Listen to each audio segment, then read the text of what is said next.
Praise the Lord.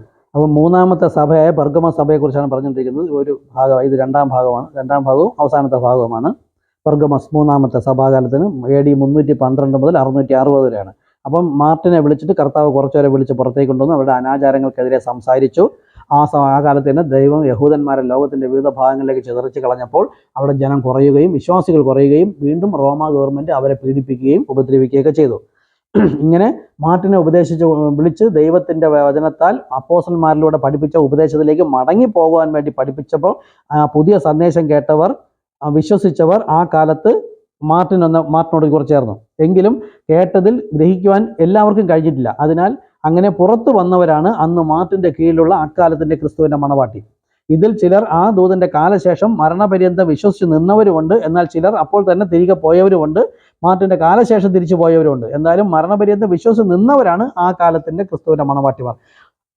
ആ സമയത്ത് എന്ത് വെളിപ്പെടുത്തി കൊടുത്തോ അത് വിശ്വസിച്ചാൽ മതി. ഇന്നിപ്പോൾ 7ാമത്തെ സഭയിലോ 6ാമത്തെ പെന്തക്കോസ്തിലോ വെളിപ്പെടുത്തി കൊടുത്തത് വിശ്വസിച്ചില്ല എന്ന് പറഞ്ഞുകൊണ്ട് ആ സഭാകാലത്തിലുള്ളവരെ കൊന്നുകളയില്ല. പക്ഷേ ഇന്ന് CSI, മാർത്തോമ, കത്തോലിക്ക, പെന്തക്കോസ്ത് ഇന്നത് കാണുന്ന സഭയിൽ നിന്ന് കഴിഞ്ഞാൽ കൊന്നുകളയും. കാര്യം എന്താ? ദൈവം ഇന്നിപ്പോൾ 7ാമത്തെ സഭയിൽ എല്ലാം എക്സാക്റ്റ് വെളിപ്പെടുത്തി കഴിഞ്ഞു. നമ്മുടെ കയ്യിൽ ഇപ്പോൾ തന്നെ ബൈബിൾ വചനമായി കിട്ടിക്കഴിഞ്ഞു. നമുക്ക് വായിക്കാം, ഗ്രഹിക്കാം. പരിശുദ്ധാത്മാവുണ്ട്. നമ്മെ തന്നെ ക്രിസ്തുവിന് വിൽക്കണമെന്നേ ഉള്ളൂ. പരിശുദ്ധാത്മാവ് വെളിപ്പെടുത്തി തരും. ഓക്കെ. കർത്താവ് ഈ ഉപദേശം കൊടുത്ത ശേഷം ദൈവസഭ വീണ്ടും മറ്റൊരു വെളിപ്പാടിനായി കാത്തിരിക്കുക. ദൈവത്തിൻ്റെ ജനം മാത്രം മറ്റൊരു വെളിപ്പാടിനായി കാത്തിരിക്കുകയാണ്.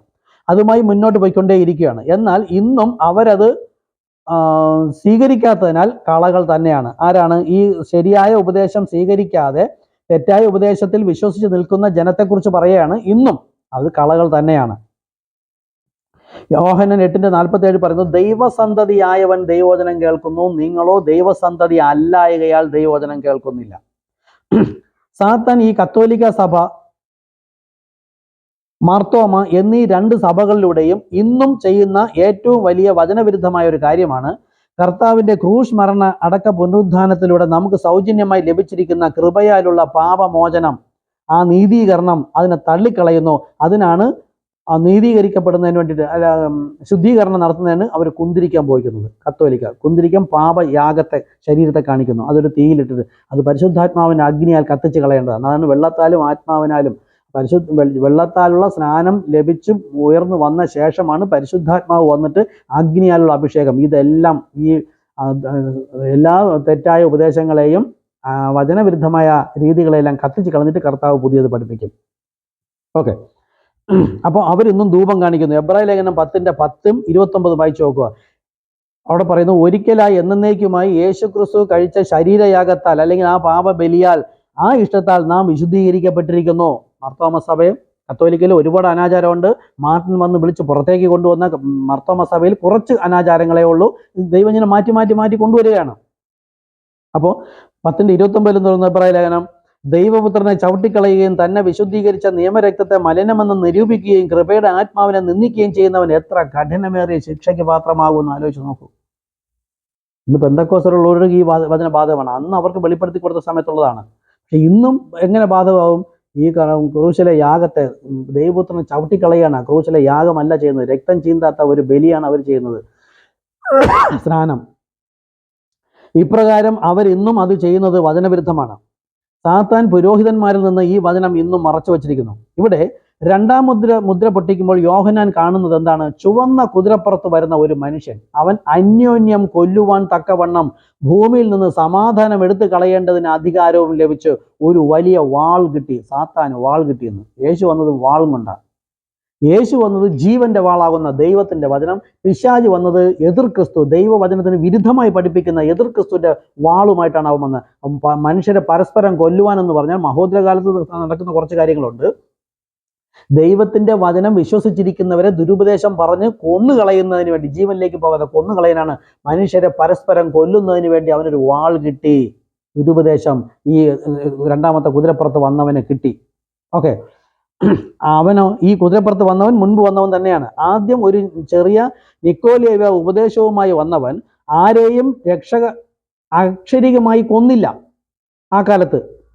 എന്നാൽ ദുരുപദേശം എന്ന വാൾ കൊണ്ട് അന്നും ഇന്നും പെന്തക്കോസ്ത് വരെയും കോടിക്കണക്കിന് ജനത്തെ കൊന്നിട്ട് അവൻ ഭരണാധികാരിയായി മറ്റൊരു എതിർ ക്രിസ്തുവിന്റെ സഭ സ്ഥാപിച്ച് അതിൻ്റെ മുകളിൽ ഇരിക്കുകയാണ്. ദൈവസാക്ഷ്യം കേട്ട് മാറി നിന്നവരെ കൊന്നൊടുക്കി എതിർ ക്രിസ്തു സ്ഥാനമുറപ്പിക്കാൻ ശ്രമിക്കുകയാണ്. എന്നാൽ ജനത്തിന്റെ മേലുള്ള ഈ അധികാരം കൈക്കലാക്കി അവനൊരു കിരീടവും ലഭിച്ചു. മൂന്നാമത്തെ സഭാകാലം വായിച്ചു നോക്കുക. അത് സാത്താന്റെ സിംഹാസനമുള്ള ഇടം. അവൻ ജയിക്കുന്നവനായും ജയിപ്പാനായും പുറപ്പെട്ടു വന്ന യേശുക്രിസ്തു ജയിച്ചവനാണ്.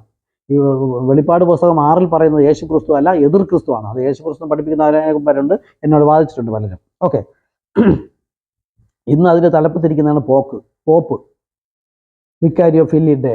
അത് എതിർ ക്രിസ്തുവാണ് പോപ്പ്. ക്രിസ്തുവിന്റെ ജനത്തെ ദൈവത്തിന്റെ അടുക്കിലേക്ക് പോകാതെ ക്രിസ്തുവിനെതിരെ ഉപദേശിച്ച് നിൽക്കുന്നവനാണ് എതിർ ക്രിസ്തു. ഈ അടുത്ത സമയത്ത് പോപ്പ് പറഞ്ഞല്ലേ, കാൽവരി ക്രൂശിൽ യേശു തോറ്റുപോയി എന്ന്. സാത്താനല്ലേ. എന്നിട്ട് യേശു ക്രിസ്തുവുമായി ആരും വ്യക്തിപരമായി അടുക്കരുത്, ഡേഞ്ചറാണ്. ഇതൊക്കെ യൂട്യൂബ് കിടക്കുന്നുണ്ട്. ഇതിപ്പം കളകളെ കൂട്ടിക്കെട്ടി ഞങ്ങൾ ഈ സന്ദേശം അറിയിച്ചു തുടങ്ങിയിട്ട്, ഞാനിപ്പോൾ അറിയിച്ചിട്ട് 13 വർഷമായുള്ളൂ. പെന്തക്കോസ്ത് വിട്ട് ഈ അപ്പോസ്തലന്മാരുടെ വിശ്വാസത്തിലേക്ക് വന്നിട്ട് ഇപ്പോൾ ഏകദേശം 130 അധികം പേർക്ക് സ്നാനം കൊടുത്തിട്ടുണ്ട്. ഏറിയ ഭാഗവും പെന്തക്കോസ്തുകാർ തന്നെ. മറ്റു സഭകളിലുള്ളവരുണ്ട്, യേശുനാമ സഭയിലുള്ളവരും വന്നു സ്നാനപ്പെട്ടു. കാര്യം അവർ തെറ്റായ ഉപദേശം പഠിച്ചിരുന്നപ്പോൾ മരണം.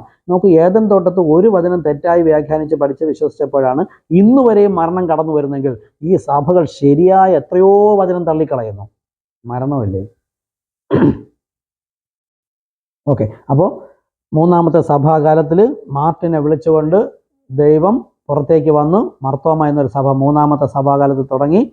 ആ സഭയുടെ ദുരുപദേശങ്ങളിൽ നിന്ന് അടുത്ത കാലത്ത് ആ ഒരു വിശ്വാസത്തിൽ കുറേ കാലം ജനം പോയിട്ട് അടുത്ത വർഷമാകുമ്പോൾ 606 മുതൽ 1520 വരെയാണ് കർത്താവ് വേറൊരു വ്യക്തിയെ കൊണ്ടുവരും, കൊളംബ. ആ കൊളംബയെ കൊണ്ടുവന്നിട്ട് ഈ മർത്തോമ, കത്തോലിക്ക, പിന്നെ അപ്പോസ്തലന്മാരായ ചില വിശ്വാസം മിങ്കിൾ ചെയ്തിരിക്കുന്നവരുടെ ഇടയിലേക്ക് സന്ദേശം അറിയിക്കുമ്പോൾ ശരിയായത് കേട്ട് പുറത്തേക്ക് വരുന്നവരാണ് അതത് കാലത്തിന്റെ ക്രിസ്തുവിന്റെ മണവാട്ടി. ബാക്കിയെല്ലാം അവിടെ ഇരിക്കും. ഓരോ കാലത്ത് എന്താണോ വെളിപ്പെടുത്തി കൊടുക്കുന്നത് ഈ ഇവരിലൂടെ, എതിർ ക്രിസ്തുക്കളിലൂടെയല്ല, അപ്പോസ്തലന്മാരുടെ വചനവുമായി ടാലിയായി നോക്കുമ്പോൾ ശരിയായി പോകുന്നതിനോട് യോജിച്ച് നിൽക്കുന്നവരാണ് അതത് കാലത്തിന്റെ ക്രിസ്തുവിന്റെ മണവാട്ടി. ബാക്കി എല്ലാവരും എതിർ ക്രിസ്തുവിന്റെ മണവാട്ടിയാണ്. ഓക്കെ, അപ്പോൾ മൂന്നാമത്തെ സഭാകാലം അവസാനിക്കുന്നു. അടുത്തത് നാലാമത്തെ സഭാകാലം. കർത്താവ് നിങ്ങൾ അനുഗ്രഹിക്കട്ടെ. എന്തെങ്കിലും മനസ്സിലാകുന്നവരോ സ്ഥാനം വേണമെന്നുള്ളവരോ ഈ വാട്സാപ്പിൽ വരിക. കർത്താവ് അനുഗ്രഹിക്കട്ടെ.